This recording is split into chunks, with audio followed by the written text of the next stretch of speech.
जय हिंद दोस्तों, welcome back. आज हम लोग पढ़ेंगे डिस्काउंट के बारे में। ठीक है जी। सारे के सारे प्रीवियस ईयर के क्वेश्चन है। डिस्काउंट होता क्या है? जब भी हम मार्केट में कोई भी सामान खरीदते हैं, यानी कि मान के चलिए किसी सामान का प्राइस है 100 और इस पे हम लोग कहते हैं कि मुझे 10 रुपये कम करके 90 रुपये में दे दो। ये जो 10 रुपये कम करने की बात हम कर रहे हैं, ये जो कम करने की बात है, इसको ही किताबी भाषा में डिस्काउंट करने का बात करते हैं हम लोग। ठीक है। तो हम लोग रुपए में कम कराते हैं। कई जगह मॉल वगैरह में जाएंगे तो वहाँ पे परसेंटेज लिखा होता है कि यहाँ पे आप कोई एक सामान खरीदिए 30% का डिस्काउंट है, कहीं पे कहता है 20% का डिस्काउंट है, कहीं पे कहता है 50% का डिस्काउंट है। ठीक है जी। तो ऐसे परसेंटेज डिस्काउंट मॉल्स में देता है।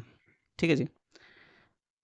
हर 100 पे जो डिस्काउंट होता है उसी को परसेंटेज डिस्काउंट कहते हैं। सवालों से छोटी छोटी चीज़ों को सीखते हुए सवाल को करते चलेंगे। चलिए आगे बढ़ते हैं। पहला सवाल जो देख पा रहे हैं, एक लैपटॉप को 20% के डिस्काउंट के देने के बाद 54,000 में बेचा गया। यानी कि 20% अगर हमने डिस्काउंट दिया तो उसको हम लोग 80% पे बेच दिए, है ना जी। 80% पे बेच दिया और 80% का वैल्यू दे करके रखा है 54,000, है ना। एक जीरो से एक जीरो कटेगा। जब हम लोग 8 से 54,000 को काटेंगे तो कितनी बार में कटेगा? 8 से 6 बार में 48, 6 और जीरो 60 आएगा। 8 से 7 बार में 56 और 5 बार में आ जाएगा आपका 40। यानी कि कितना आएगा? 8 से काटने पे 675। 100% का वैल्यू पूछ रखा है। 80% का वैल्यू अगर 54,000 है तो 1% का वैल्यू यहाँ से 80 से अगर हमने इसको काटा तो कितना? 1% का वैल्यू निकला हमारा 675। तो 100% का वैल्यू कितना होगा? 675 से गुना कर देंगे, यानी कि लास्ट में 2 जीरो जुड़ जाएगा। ऑप्शन बी इसका करेक्ट आंसर हो जाएगा। आगे चलते हैं। अगला सवाल है, एक वॉशिंग मशीन पर 55,000 के मार्केट प्राइस पर लगातार 3-10% का डिस्काउंट दिया गया। यानी कि 10% का डिस्काउंट देने के बाद 90% पर वस्तु बेची गई। 90% को हम लोग 9/10 लिख सकते हैं। ठीक है। ये 3 बार है तो इसका क्यूब कर देंगे। क्यूब करने पे आएगा ये 729/1000, है ना। 729/1000। यानी कि हमको 55,000 का जो मार्केट प्राइस है उस पे हमने 9% का डिस्काउंट देते देते 729/1000 का टोटल डिस्काउंट दे दिया। तो जब हम इसको काटेंगे 3 जीरो से ये 3 जीरो कट जाएंगे और जब हम 55 का 729 में गुना करेंगे तो जो भी नंबर आएगा उसका लास्ट का एक डिजिट आएगा 5, क्योंकि 5 से 9 में गुना करेंगे जब हम लोग 5 से 9 में, तो 5 निम्मा 45 होता है। यानी कि यूनिट डिजिट 5 आएगा। एक ही ऑप्शन में दे रखा है, ऑप्शन ए। आगे चलते हैं। अगला सवाल है, 7500 पर निम्नलिखित में कौन सा विकल्प अधिकतम डिस्काउंट देगा? कह रहा है 2 सक्सेसिव डिस्काउंट। अच्छा, इसका एक सिंपल सा ट्रिक है कि जो भी सिंगल डिस्काउंट होगा यहाँ पे 10% दे रखा है, और जो 2 सक्सेसिव डिस्काउंट जिनका जोड़ इस 10 के बराबर आए, है ना, यानी कि 10 जो भी 2 डिस्काउंट दिया हुआ है ना, 5% का डिस्काउंट दिया हुआ है और अगला दिया हुआ है 8 और 2% का डिस्काउंट। यानी कि जो भी परसेंटेज डिस्काउंट सिंगल है, अगर 2 सक्सेसिव देने के बाद इस सिंगल के बराबर आता हो तो हमेशा ये सिंगल डिस्काउंट बड़ा होगा। ठीक है, ये हमेशा याद रखिएगा।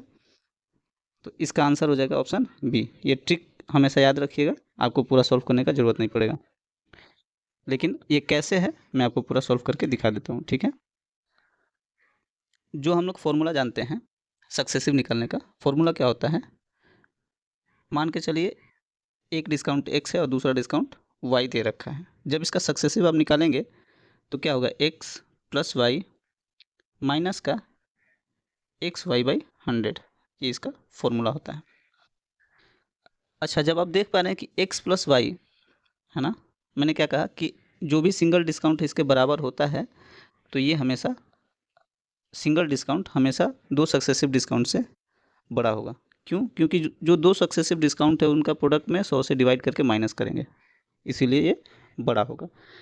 अच्छा, मान के चलिए एक्स प्लस वाई अगर 10 है, इसके प्रोडक्ट से कुछ भी माइनस करें, अब 10 में से हम कुछ भी 0.00001 भी माइनस कर दें तो 9 पॉइंट समथिंग जो है 999 समथिंग आएगा, जो कि 10 से छोटा ही होगा, है ना। तो हमेशा याद रखिएगा, सिंगल डिस्काउंट जो भी है, अगर 2 डिस्काउंट डिस्ट्रीब्यूट कर दिया गया है जिसका प्लस करने पे सिंगल डिस्काउंट के बराबर आ रहा हो, तो वो हमेशा सिंगल डिस्काउंट से छोटे होंगे 2 सक्सेसिव डिस्काउंट। ठीक है जी, चलिए आगे चलते हैं। अगला सवाल है, एक दुकानदार अपने सामान को कॉस्ट प्राइस से 25% अधिक मार्क करता है और 10% का डिस्काउंट दे देता है। ठीक है, प्रॉफिट परसेंट निकालना है। इसका सिंपल सा फॉर्मूले के हिसाब से रखिएगा। क्या होता है, अगर आपने अधिक मार्क किया तो उसका 25% है ना। मान लीजिए सीपी कितना है, 100 है, और 100 पे आपने 25% अधिक किया यानी कि प्लस का 25 कर दिया, फिर माइनस का 10 दे दिया। फिर आप क्या करेंगे, माइनस 25 गुणे 10/100। ठीक है, 1 0 से 1 0 कट जाएगा और 10 से 25 2.5 बार में कटेगा। ठीक है, माइनस का 10 और माइनस का 2.5 हो जाता है माइनस का 12.5। ठीक है, प्लस का है 25, प्लस का 25 से माइनस का 12.5 जब हम करेंगे तो 12.5 ही हमें मिलेगा, है ना। 100 पे जितना भी रुपये आप ज़्यादा होगा वो रुपये ही परसेंटेज माना जाता है ना। क्योंकि कोई भी वैल्यू 100 पे जो भी आप उसकी गणना करेंगे तो वो परसेंटेज ही होगा, यानी कि 12.5 रुपये 12.5% के बराबर होगा। आगे चलते हैं। अगला सवाल कह रहा है कि एक दुकानदार किसी वस्तु को कॉस्ट प्राइस से 80% अधिक पर मार्क करता है, फिर 20% और 25% के 2 सक्सेसिव डिस्काउंट देता है। यदि उसे 160 का प्रॉफिट होता है तो सेलिंग प्राइस ज्ञात कीजिए। 20 और 25 का सक्सेसिव निकालने के लिए क्या करना होगा, जो एक्स प्लस वाई का जो formula X plus Y minus X minus Y, तो यहाँ पे एक्स प्लस वाई करेंगे तो 20 + 25 कितना हो जाएगा, 45, माइनस का एक्स इंटू वाई है ना, इसका गुना जब करेंगे तो 25 का 20 में गुना करेंगे तो आएगा हमारा 500 बटा में 100। 100 से 500 5 बार में कटेगा यानी क्या आ जाएगा टोटल 40%, है ना। 40% का फ्रैक्शन होता है 2/5, यानी कि 5 की वैल्यू पे 2 का डिस्काउंट दिया गया। तो एक्चुअल में बेचा कितना गया, 3 पे बेचा गया बटा 5, है ना। 5 पे 2 का डिस्काउंट दिए तो 3/5 पे बेचा गया। ठीक है, अच्छा जब हमने इस पे 100 पे 80% अधिक रखा तो यानी कि 180 हो गया होगा। अब इस 180 का 3/5 अगर हम निकालेंगे, 180 5 से कटेगा 36 बार में और 36 का 3 में गुना करेंगे तो आ जाएगा 108। 108 है ना। 100 की वस्तु को अगर हम 108 पे बेचते हैं, ESP हो जाएगा आपका, तो यहाँ पे प्रॉफिट कितना का हो रहा है, 8 का, 8% का प्रॉफिट हो रहा है। और इस 8% का वैल्यू कितना दे रखा है, 160 रुपये। ठीक है, जब 8% का वैल्यू 160 दे करके रखा है तो 8 से 160 20 बार में कटेगा, यानी कि 1% का वैल्यू 20 आया है। 100% का वैल्यू निकालने के लिए 100 से गुना कर देंगे दोनों साइड, यानी कि वैल्यू कितनी आ जाएगी, 2000 रुपये। ठीक है, तो ऑप्शन नंबर बी इसका करेक्ट आंसर होगा।